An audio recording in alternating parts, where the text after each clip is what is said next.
Le mercato, c'est la période des transferts. C'est la période pendant laquelle les joueurs peuvent changer de club. Soit parce qu'ils sont en fin de contrat, en date du 30 juin, soit parce qu'ils sont achetés par un autre club auquel ils appartiennent. Et il y a deux périodes dans l'année de mercato.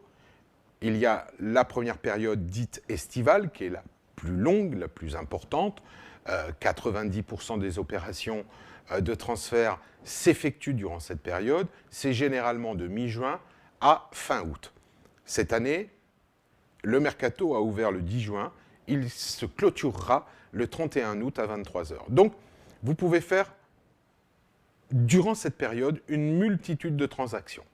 Et puis, il y a la seconde période, qui est dite la période hivernale, qui est du 1er janvier au 31 janvier de chaque année. La période est plus courte, il s'agit le plus souvent d'un mercato de réajustement, lié à des blessures, lié à des mauvaises gestions sportives des clubs, des mauvais parcours pour x, y, z raisons, et ils ont besoin de se renforcer. Donc pour toutes ces raisons, le mercato hivernal, il est très court dans le temps. C'est pas le moins passionnant, parce que justement, c'est sur une période courte, et donc les négociations, par voie de conséquence, sont beaucoup plus rapides. Une journée type durant le mercato, c'est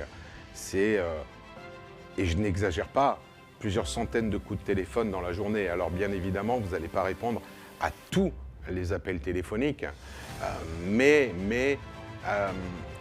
il y a quelques années, l'une de mes secrétaires avait, par curiosité, comptabilisé le nombre d'appels. J'en avais reçu près de 250 dans la journée. Donc, ce sont des contacts avec vos joueurs que vous représentez. Ce sont des contacts avec les directeurs sportifs, avec les entraîneurs, avec les présidents, lorsque le choix d'un club s'est porté sur votre joueur et que vous êtes d'accord sur la partie sportive, généralement, ce sont les présidents qui entrent dans la danse pour pouvoir négocier l'aspect financier. Donc, beaucoup de téléphones, beaucoup de visio. Maintenant, parce que depuis le Covid, nous avons tous pris le réflexe de se parler le plus souvent possible en visio plutôt qu'au téléphone et plutôt que de voyager comme c'était le cas il y a encore quelques années à travers la France, à travers l'Europe pour faire un rendez-vous. Généralement, durant cette période de mercato, vous vous déplacez uniquement pour contractualiser, pour signer le contrat, pour accompagner votre joueuse ou votre joueur lors de la visite médicale et donc de vérifier que tous les accords préalables ont été respectés et que le contrat qui vous est proposé de signer correspond bien à ce qui a été déterminé. Un beau mercato pour un agent comme moi, c'est celui où les joueuses et les joueurs que vous représentez sont satisfaits. Satisfaits de démarrer la saison dans leur club respectif. Ce n'est pas qu'une question d'argent, contrairement à ce que le grand public, contrairement à ce que beaucoup d'observateurs ou pseudo-observateurs peuvent croire. Avant l'argent, il y a un bien-être. Il y a un bien-être mental qui est lié à un bien-être sportif, footballistique. Si ils sont bien là où ils sont, les choses se feront naturellement. C'est ça pour moi la réussite d'un mercato. Et puis, c'est aussi trouver un nouveau club, un joueur qui va se retrouver en difficulté ou qui s'est retrouvé en difficulté la saison précédente à cause d'une méforme, à cause de mauvais rapports avec son coach ou une mauvaise compréhension, à cause de facteurs X que l'on ne maîtrise pas et que vous avez réussi donc à changer la destination du joueur et que tout le monde soit satisfait. Le club auquel il appartient, bien entendu également, parce qu'un bon deal, quel que soit le secteur d'activité dans lequel vous opérez, c'est un deal où toutes les parties n'ont pas la sensation de s'être fait avoir. Donc, le métier d'agent est un métier très compliqué et très difficile parce qu'il se doit d'essayer de contenter toutes les parties, tout en privilégiant, bien évidemment, les intérêts de la joueuse ou du joueur qu'il représente. comment gérons-nous une négociation? C'est toujours très et trop compliqué de répondre à ce type de questions parce que, bien évidemment, ça va dépendre. Ça va dépendre de la volonté du club qui veut voir votre joueur signer chez lui.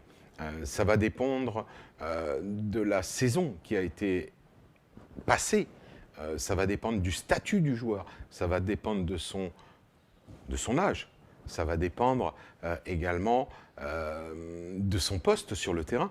Parce que bien évidemment, un attaquant va être beaucoup plus réclamé, beaucoup plus valorisé qu'un joueur qui évolue au milieu de terrain ou qu'il soit défenseur.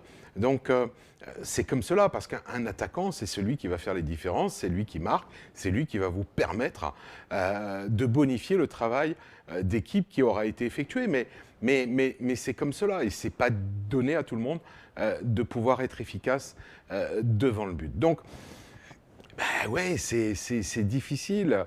C'est difficile maintenant avec l'expérience. Je sais plus ou moins quels sont les clubs qui ont les moyens de faire un effort et surtout pour quelles raisons. Après, il y a toujours un timing et c'est pour ça que je dis à chaque fois que j'ai à m'exprimer sur le mercato que le mercato doit être, pour un agent qui travaille correctement, une chambre de compensation en réalité de tout ce qui s'est passé lors de la saison écoulée, parce que bien évidemment qu'un club ne va pas se réveiller subitement le 10 juin et se dire « Ah bah tiens, je veux le joueur X qui est géré par X agent ». Non, ça veut dire que le joueur est suivi depuis longtemps.